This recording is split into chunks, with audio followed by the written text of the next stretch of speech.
Hey guys, നമ്മൾ വന്നിരിക്കുന്ന ഒരു കൊമിക്ക് എക്സ്പ്ലെയിൻ തരാനായിട്ടാണ്. മിന്നൽ മുരളിയുടെ ചാനൽ അതിട്ടുള്ളവരാണെങ്കിൽ സബ്സ്ക്രൈബ് ചെയ്യാൻ മറക്കണ്ട. ഇത് പാർട്ട് 1 ആണ്. അപ്പോൾ നമ്മുടെ കൊമിക്കിൻ്റെ തുടക്കത്തിൽ കാണിക്കുന്നത് നമ്മുടെ പോലീസ് സ്റ്റേഷനാണ്. അതിനകത്ത് നമ്മുടെ എസ് ഐ സാജൻ സാർ ഏതോ ഒരു യുവാവിനെ പിടിച്ചുകൊണ്ട് വന്നിട്ടുണ്ട്.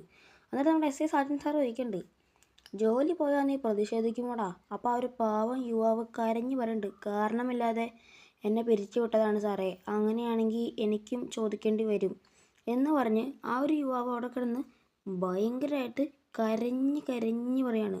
ആ ഒരു ടൈമിൽ നമ്മുടെ എസ് ഐ സാറാണെങ്കിൽ അവൻ്റെ മോന്തൊക്കെ ഇടിച്ചിട്ട് പറയാണ്, നിനക്ക് വേണ്ടി ചോദിക്കാൻ ആരുണ്ടടാ, നിനക്ക് ഞാൻ ജോലി തരാം. അപ്പോൾ അത് കേട്ടിട്ട് നമ്മുടെ പുള്ളിക്കാരനാണെങ്കിൽ, ആ പാവ യുവാവാണെങ്കിൽ എന്തോ ഒരു മാതിരി ഞെട്ടിയേക്കുവാണ്. ഇതാട്ട് അടുത്ത ട്വിസ്റ്റ്. അയ്യോ ഇടിയെന്നും പറഞ്ഞൊരു പോലീസുകാർ കിടന്നാണല്ലോ, അലറുവാണ്, മിസ്റ്റേക്കാണ്. അപ്പം നമ്മുടെ സാജൻ സാറാണെങ്കിൽ മിന്നലാ എന്നും പറഞ്ഞ് ഇങ്ങനെ ഒരൊറ്റ വാവുളിയാണ്. അപ്പം നമ്മുടെ മുരളി പറയുവാണ്, ഇടിയും ഉണ്ടെന്ന് പറഞ്ഞിട്ട് ഒരു മാസം എൻട്രിയോടെ കുറക്കുവാണ്.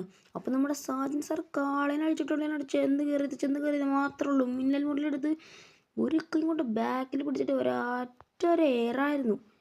തേ കിടക്കണ 2 ഇടിയപ്പം എന്ന് പറഞ്ഞാണ് മിന്നൽ മുരളി ഇടിച്ചങ്ങനെ ഇട്ടത്. ഭയങ്കര ഇടിയാണ് ഈ കൊമിക്കിൽ. പിന്നെ നമ്മുടെ സാജൻ സാർ നേരെ വീഴുന്നു.